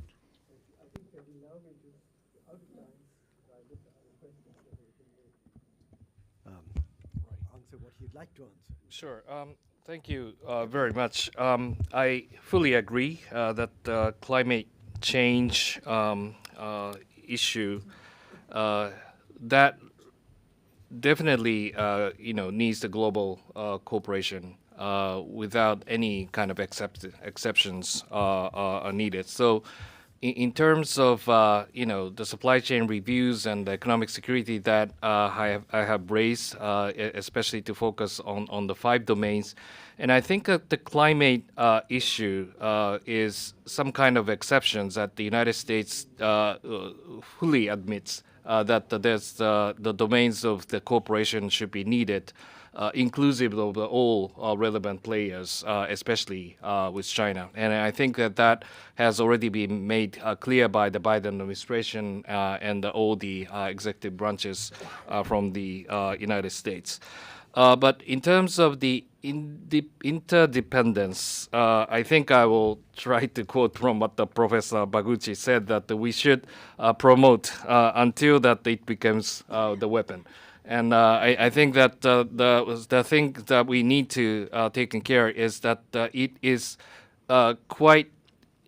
I think that many countries has learned how to utilize the interdependence as a weapon, and it has been quite, I think, beneficial and I think useful for those who wish to utilize the all kind of possible measures to gain the advantage in the transaction with others, and economics, items and those the status of interdependence has now been employed. So in the early phase of the confrontation in many regards. So in that case that we really have to take pretty much defensive measures on the mere kind of promotion, over the mere promotion of the interdependence in our economic engagement. I do not really have specific viewpoints about what you mentioned about the human rights issues in New Zealand, but I really feel compassionate about your professional perspectives as what's been happening on the fields. And I hope that the governments in the Indo-Pacific will take up your concerns as one of the the issues to be fully taken by the government corporations. So thank you very much for creating the awareness on that issue. On Ukraine, I think that this is a very difficult point of time where we cannot really define how to end the war in Ukraine. And theoretically speaking, that if either side can definitely take the like a constant advantage over others, that will create the notion to have a ceasefire in that relationship, or the both sides have been fully exhausted, and there will be no notion to continue the war fighting situation. There will also be the chance to stop the war fighting. But basically, there's no indication from both sides to terminate the war from these two conditions. I think Russians, continues to engage in the war to capitalize their declarations of their occupations in the eastern two areas and also in the south.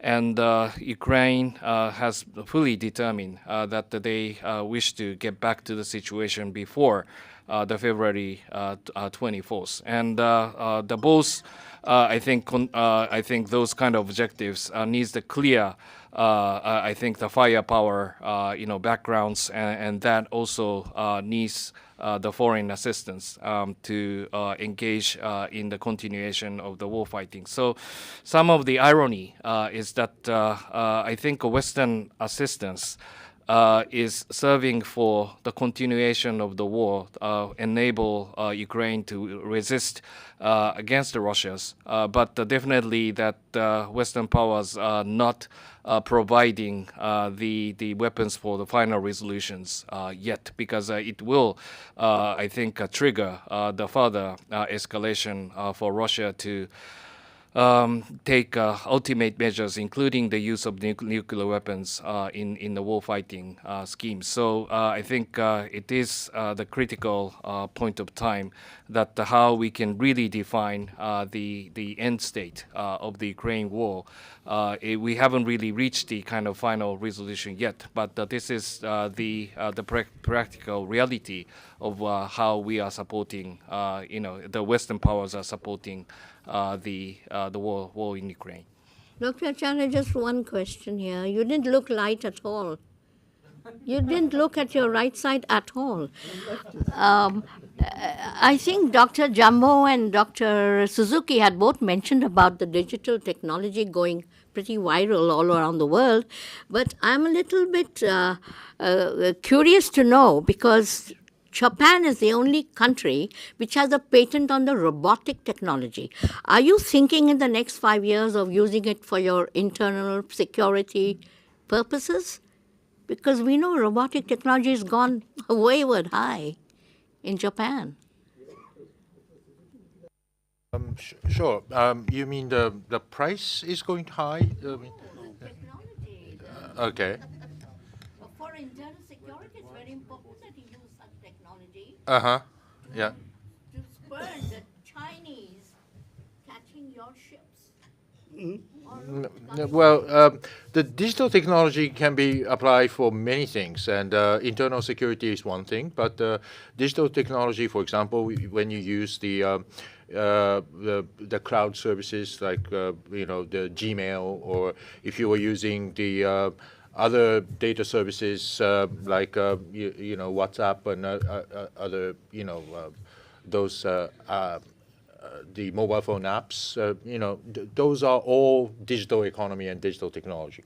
And I think the importance of the digital technology for the internal security is. I mean, you were talking about the robotics. Yes. Yes, robotics is again has a wide-ranging applications. Robotics can be an industrial robotics to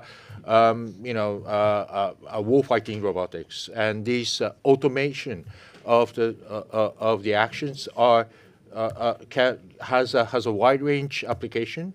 And it's not just internal security, but the internal security means using the robots for the security. Police can be using the robotics, and there are a number of applications that can be done. And it's not Japan only has the patents. The patents are everywhere. There, for example, the Boston Dynamics in the United States has the serious automation and autonomous capabilities of using the 2-feet robots. And so Japan is not concealing the robotics as the means of part of the concealment of the patents, because Japan only focuses on the concealment of patents that can be directly transferable to the weapons, like nuclear technology or the missile technology, things like that. So robotics is not a part of the target of the concealment of the patents. So the robotics technology is widely available. There are national engineers everywhere in India as well. India has a very strong engineering department on the robotics. So robotics is one of the very prospective technology in the future, and I think yes, Japan and South Korea and Germany are very strong in terms of the industrialization of the robotics, but the technology is available with or without patents. I mean, these are now being used for both civilian and military purposes. Thank you. I think now we really have to let our distinguished guests get some rest. So let me thank all of you. That certainly includes the very strong audience participation you've had, gentlemen, and lady, which on a cold winter evening by our standards is a tribute to the audience. So I want to thank you all for coming. Of course, we have to thank Mr. Srivastava for organizing this and for being such a gracious host, so we thank you. And above all, we have to thank all the panelists and 4 panelists who've done a wonderful and given us very thoughtful, educative and interesting food for thought. And I think we owe a special thanks to our guests from Japan who've come a long way to give us and share their wisdom and their insights and their company. Thank you.